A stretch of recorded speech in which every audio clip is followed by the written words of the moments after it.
Hey guys, today we're going to talk about the economic growth during westward expansion and the Indian removal. We're going to start with the economic growth though. Um, and we're going to talk about the new technologies that we find. So at this point, you should have already completed your DBQ. Um, at least the questions part. You should have completed the questions part. So let's talk about the cotton gin. In the 1800s, Georgia is their main products are rice, indigo, tobacco, cotton. They are all important cash products or cash crops. And cotton ends up becoming the main crop because of Eli Whitney's invention of the cotton gin. The cotton gin was invented in 1793.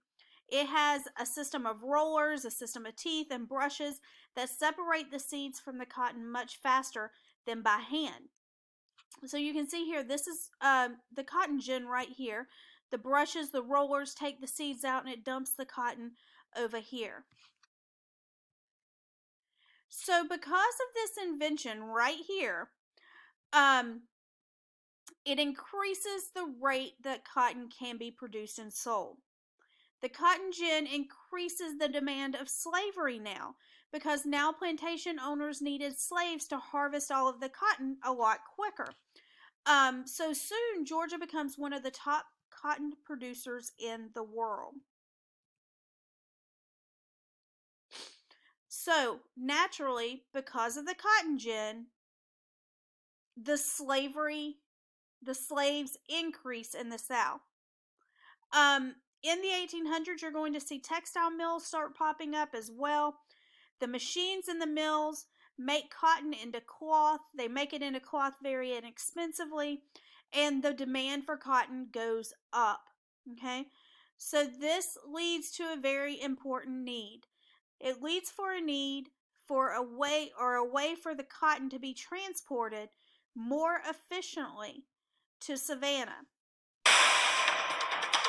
Let's take a moment and watch Hundreds of miles to the south, a small plant is creating another economic boom. Cotton. But this one will eventually tear the nation apart. Cotton is native to tropical regions, making the southern states of the U.S. a perfect breeding ground.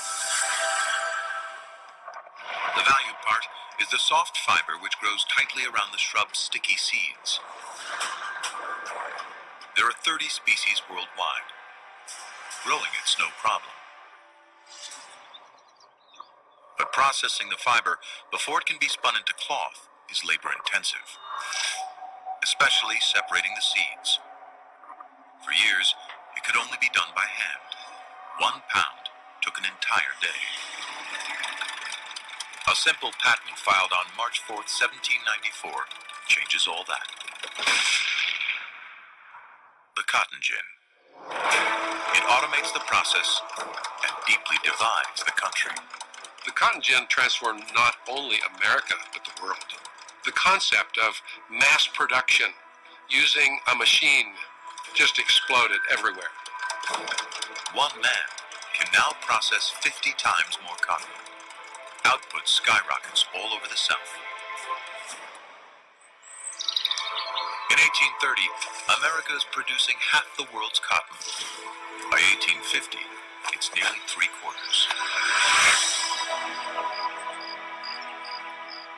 Called white gold, cotton supports a new lavish lifestyle in the South.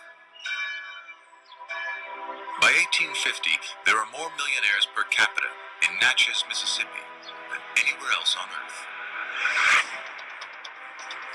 The richest man in town owns 40,000 acres, nearly 3 times the size of Manhattan Island.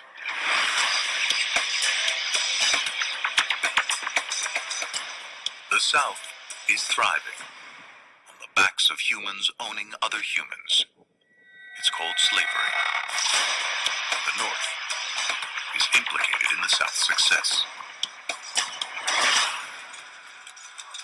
The industrial North is profiting from Southern cotton, but turns a blind eye to slavery.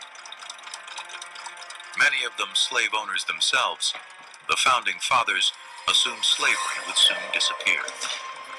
Slavery has already been abolished for 20 years in Britain. It is outlawed across most of Europe. But with the cotton explosion, slavery becomes critical to the Southern economy. Each slave is now 50 times more profitable. A slave who sold for $300 before the cotton gin goes for nearly $2,000 by 1860. People don't really realize this, but slavery was actually on the decline in the South prior to the invention of the cotton gin. But then once the cotton gin made it so practical to grow cotton, all of a sudden every farmer in the South wanted to plant as much cotton as possible. But overproduction is destroying the land. Cotton heads west in search of fertile soil, bringing slavery with it. But anti-slavery forces in the North want to keep the frontier free. The stage is set for the first battles in the war over slavery.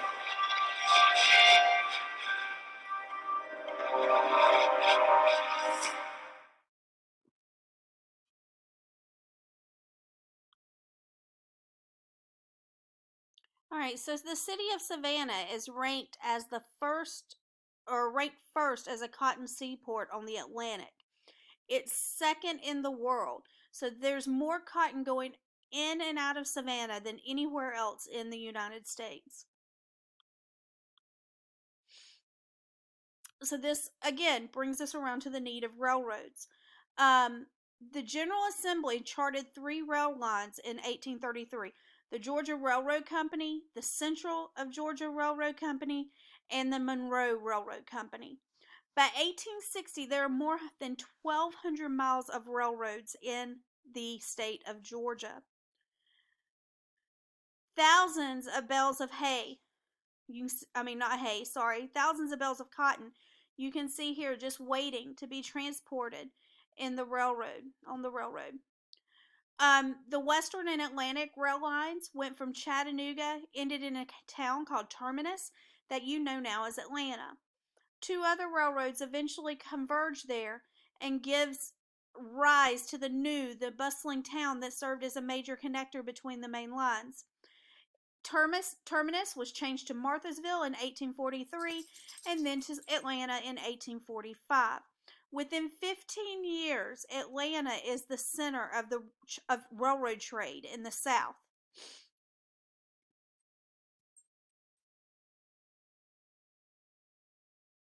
In the early 1800s, travel was terribly unreliable.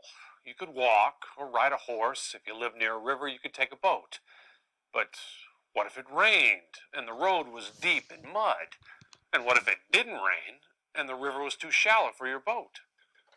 Well, reliable, or at least fairly reliable transportation came to Georgia in 1835. It proved to be very good for business. In fact, it still is. I'm talking about the railroad. At the turn of the 19th century, settlers were moving westward into Georgia's interior. Towns and farms were growing. So was the need for dependable transportation of people and goods. There were mules and stagecoaches. There were wagons pulled by oxen. But the roads they had to travel were awful. The mud would be so deep, it could be 5 feet deep, that you would just completely embed not just the wheel of a wagon, but the very wagon itself. And then you have horses trying to pull, or mules trying to pull the wagons through. So you can imagine if you have a bale of cotton traveling on a wagon, you're not going to get very far. Waterways were the easiest transportation routes, and Georgia's most important early cities were built on rivers: Savannah, Augusta, Rome, Columbus. But river travel had its problems too. Floating downstream was easy, but traveling upstream against the current, well, that took a lot of elbow grease, rowing. That problem was solved when steamboats were invented, and boats could travel upstream powered by steam. Meanwhile, in England, some men figured out how to use a steam engine to pull cars on a rail. It began a revolution in transportation. In the South, the railroad came first to South Carolina. At the time that the railroad was completed from Charleston to Hamburg, South Carolina, it was the longest rail line in the world. This was in 1833, and the rail was 136 miles long. When Charleston's train made its first run, a large crowd turned out to celebrate the historic event. It seemed that everyone was cheering but the city of Savannah. The city of Savannah became very concerned when South Carolina constructed a railroad from Charleston all the way to Hamburg, South Carolina, which is just across the river from Augusta, Georgia. This would interfere with freight traffic on the Savannah River. In no time, the South Carolina train was transporting Georgia cotton to Charleston, taking away business that used to go downriver from Augusta to Savannah. About the same time, in Athens, some businessmen were stuck in the mud. These businessmen in 1830 were trying to build a cotton mill in Athens and had to move their machinery overland from the river, from Augusta to Athens. Got caught in the Georgia winter, had their 6 mule team wagons mired down for months, and were so exasperated that they decided then and there that they would build a railroad from Augusta to Athens. In 1833, the Georgia legislature chartered the first 2 railroads to be built in Georgia. At last, a road that was good in all kinds of weather, dependable, affordable transportation. But that doesn't mean they were like today's trains, fast and safe. In fact, some of the early trains looked downright silly. They looked like smokestacks on a wagon. It's amazing that they worked at all, but they did. I believe the speed was about 22 miles per hour, but people were constantly afraid they were going to blow up, and the smoke and cinders, whatever, created quite a ruckus. They were belching, noisy, scary, loud pieces of equipment that no one had seen the likes of before. So in their imaginations, they were like some terrific monster, and there was a kind of awe that people had about them. The locomotives spewed smoke and burning embers that sometimes set fire to houses and barns. The first passenger cars had no glass in the windows, so the people inside got the smoke and embers too. You have to think about how hot it would be. No air conditioning. It's sticky hot in most of the year in Georgia, and you'd be traveling on in these passenger cars, sweating away. And so you'd open your window to get any kind of breeze that you can, and then the embers would come in and could potentially light your clothes on fire or settle in your hair. So you've got to constantly be on the alert, and pity those who would sleep while this was happening.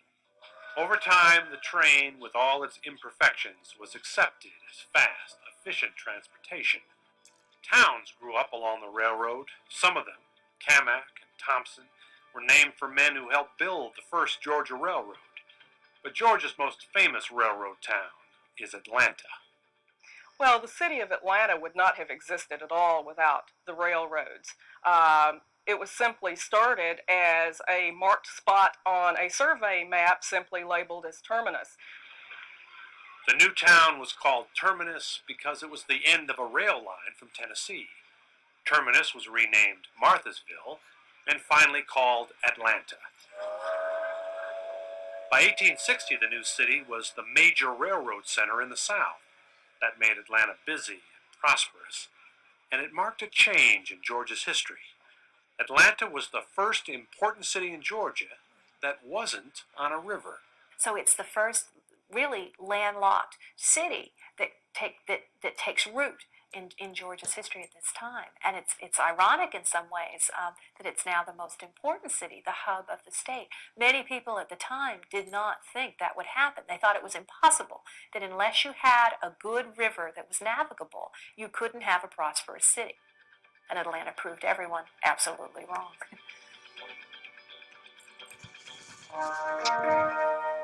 The new Georgia Railroad was constructed so that either steam engines or horses could pull the trains.